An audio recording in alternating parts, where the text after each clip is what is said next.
जय श्री हरि विष्णु। आप सभी को स्वागत है हमारे ऑन द वे चैनल में।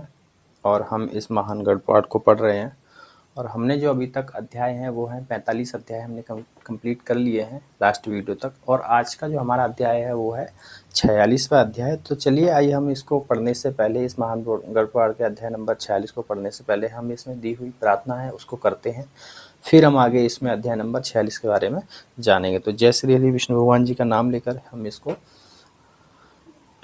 आगे बढ़ते हैं और इसमें हम प्रार्थना करते हैं। तो आप सब मिलके भी इसमें पहले प्रार्थना करें, उसके बाद हम इस महान पुराण के अध्याय का आनंद लेंगे। तुमेव माता च पिता तुमेव बंधु च सखा तुमेव विद्या द्रवण तुमेव सर्वम देव देव। जय श्री हरि विष्णु।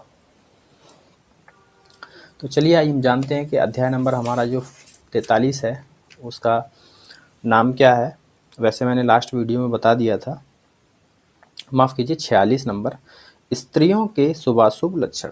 मतलब ये स्त्रियों के बारे में मतलब पूरा बताया गया है कि स्त्रियों के शुभाशुभ लक्षण क्या हैं। ठीक है, तो चलिए आइए हम स्त्रियों के बारे में पढ़ते हैं और जानते हैं कि उनके शुभ अशुभ लक्षण क्या हैं।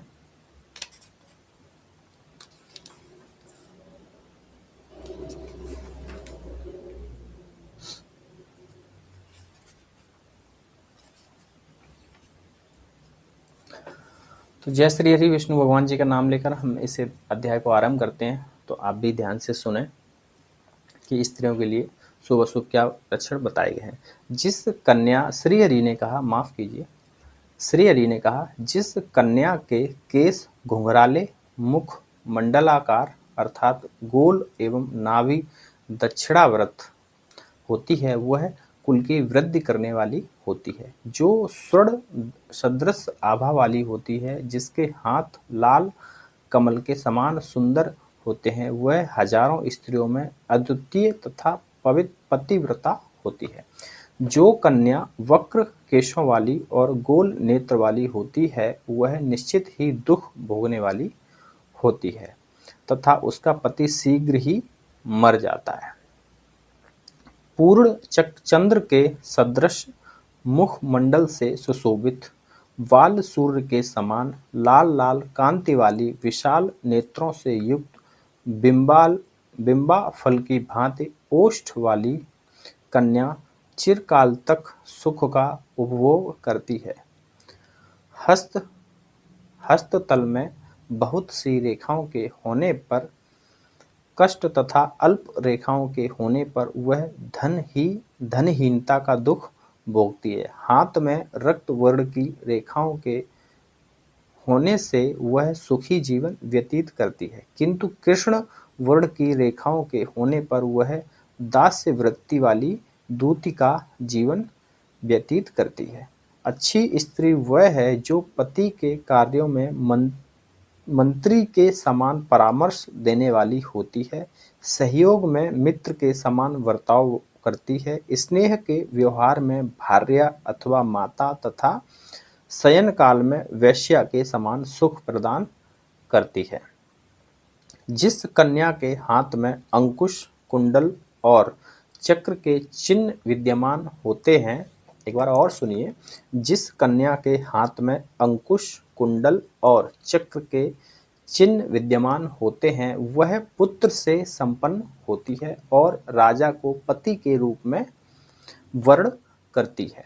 जिस स्त्री के दोनों पार्श्व और स्तन प्रदेश रोम संभवित होते हैं तथा अधरोष्ठ भाग ऊंचा उठा हुआ होता है वह निश्चित ही शीघ्र पति का नाश करने वाली होती है। जिसके हाथ में प्रकार और तोरण की रेखाएं दिखाई देती हैं वह दास कुल में भी उत्पन्न होकर रानी के पद को प्राप्त करती है।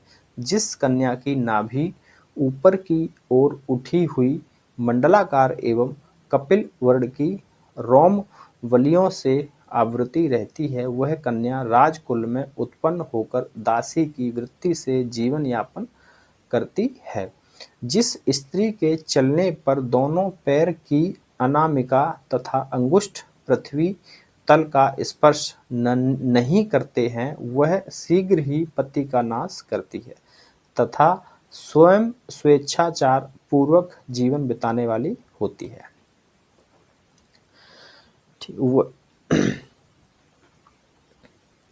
जिस स्त्री के चलने से पृथ्वी में कंपन हो उठता है, वह शीघ्र ही पति का नाश करके स्वेच्छाचारिणी बन जाती है। सुंदर मनोहारी नेत्रों के होने से स्त्री सौभाग्यशाली, उज्ज्वल चमकते हुए दांत के होने पर उत्तम भोजन प्राप्त करने वाली, शरीर की त्वचा सुंदर एवं कोमल होने से उत्तम प्रकार की शैया तथा कोमल स्निग्ध चरणों के होने पर वह श्रेष्ठ वाहन का सुख प्राप्त करती है।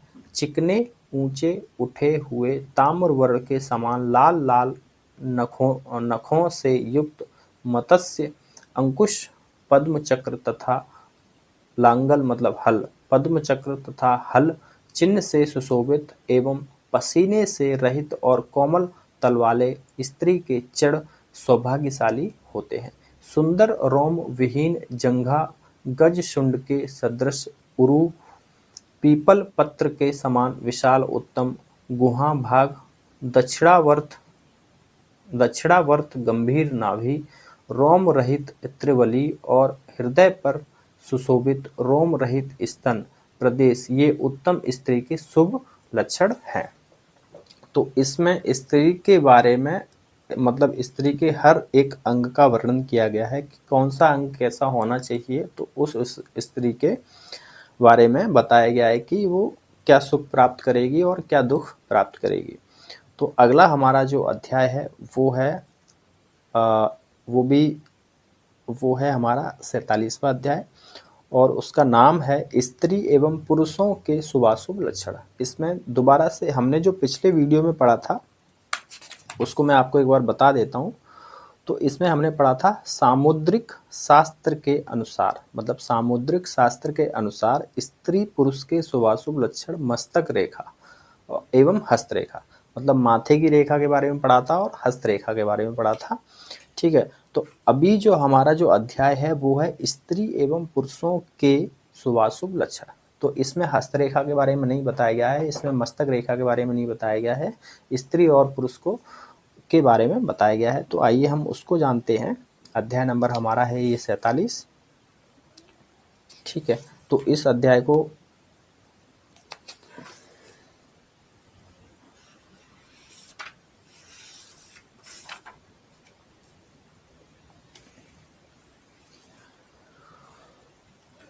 तो ये अध्याय हमारा यहीं पर समाप्त हो गया है।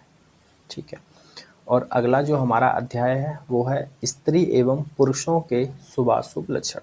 तो इस अध्याय को हम अगले वीडियो में पढ़ेंगे क्योंकि ये अध्याय काफ़ी बड़ा है और हम इसको आराम से पढ़ेंगे और इसमें जानेंगे कि स्त्री और पुरुष के शुभ अशुभ लक्षण क्या होते हैं।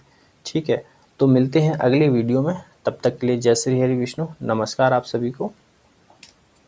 और हाँ, चैनल को सब्सक्राइब ज़रूर कर लें और बने रहें हमारे चैनल के साथ ताकि आपको इस महान गढ़वाल से जितने भी अध्याय हम पढ़ रहे हैं वो आपको सुनने को मिल सके। तो जय श्री हरि विष्णु, नमस्कार आप सभी को।